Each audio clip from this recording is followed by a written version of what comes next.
Commander Irix Tal's four eyes blinked in rapid succession as the emergency alert flashed across her neural interface. All cubs missing from nursery wing. The words burned crimson against the sterile white walls of Station Kepler 9's security office. In her 20 cycles of service, she had never seen such a breach. The cubs, offspring of 7 different species currently aboard the station, represented the future of the Galactic Coalition. Their safety was paramount, their disappearance unthinkable. She bolted from her station, her chitinous legs clicking against the metal floor with increasing urgency.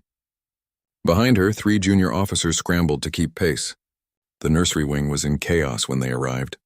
Caretakers from a dozen worlds shrieked, chittered, and bellowed in their native tongues, each frantically searching their assigned quarters.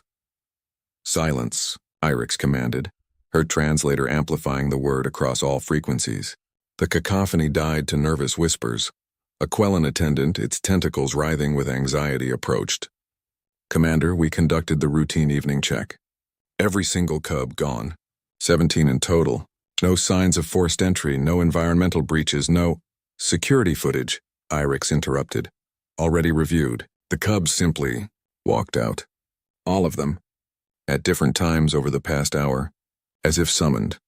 Irix's mandibles clicked thoughtfully. Mind control? A pheromone attack? She accessed the station's bioscanner network, tracking the unique signatures of each missing cub. The results made her secondary hearts skip a beat.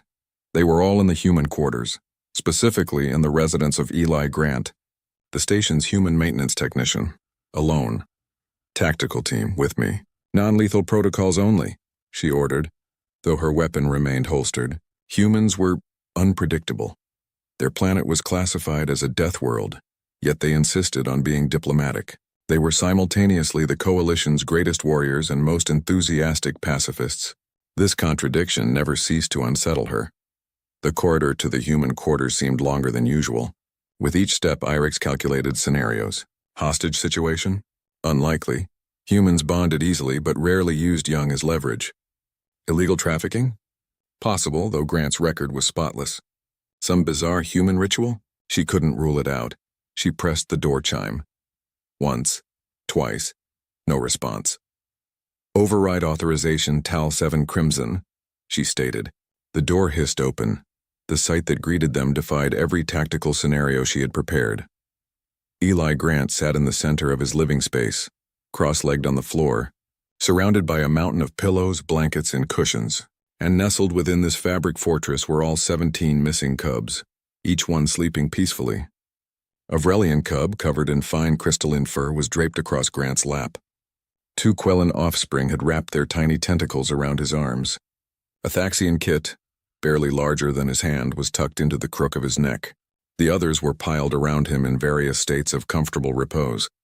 Grant himself appeared to be dozing, his head tilted back against the couch, breathing slowly and deeply. Soft sounds emanated from a device nearby, what the humans called white noise, mimicking the sound of rain and distant thunder. Irix stood frozen. Her weapon hand fell slack. One of her officers began to speak, but she raised a talon for silence. Something unprecedented was happening here, and disturbing it seemed. Wrong. A small chirp drew her attention. The Vrelian cub had awakened, its large opalescent eyes blinking at the intruders. Instead of crying out or showing fear, it simply yawned, stretched, and burrowed deeper into Grant's leg before falling asleep again. Grant stirred, his eyes opening slowly.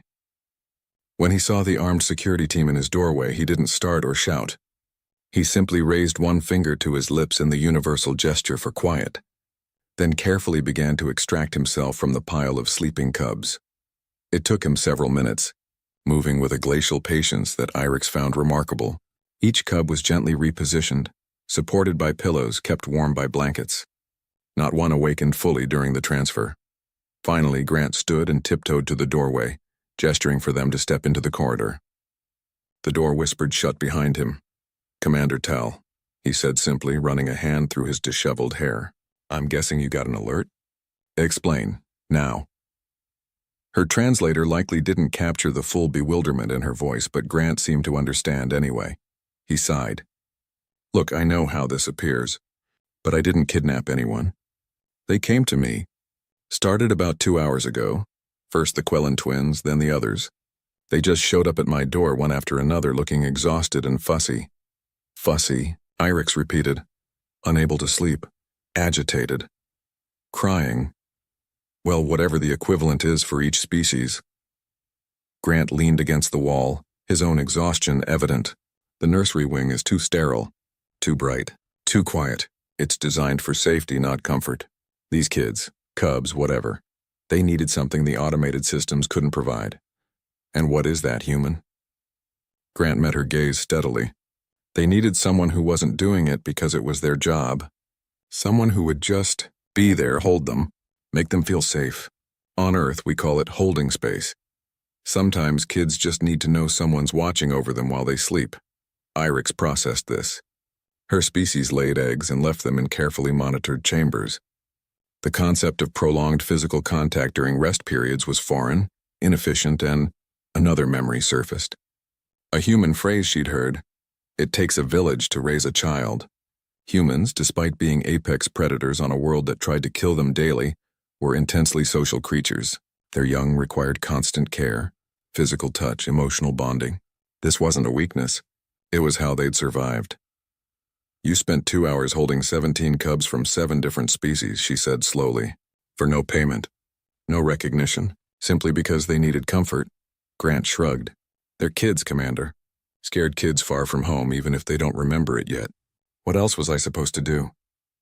In that moment, Irix understood why the Coalition had recruited humans.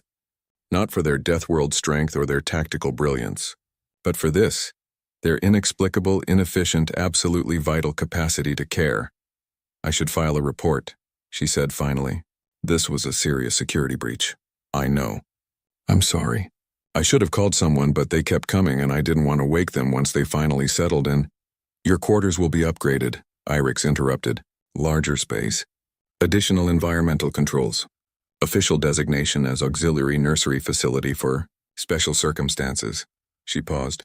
"Someone should staff it during night cycles. Volunteer basis. Would you be available, Specialist Grant?" Grant blinked. "Specialist? You are clearly specialized. The Coalition recognizes merit where it is demonstrated." She turned to leave, then looked back. "And Grant? Thank you for finding our cubs. All of them." As she walked away, Irix heard soft sounds from behind the door, a tiny chirp, a small trill, and Grant's low, rumbling voice singing something about stars and dreams in the human tongue. 17 different species, sleeping soundly because one human decided that was more important than protocol. Perhaps, Irix thought, humanity's greatest weapon wasn't their capacity for violence. It was their refusal to let the vulnerable suffer alone. Even in the cold vacuum of space, humans brought warmth.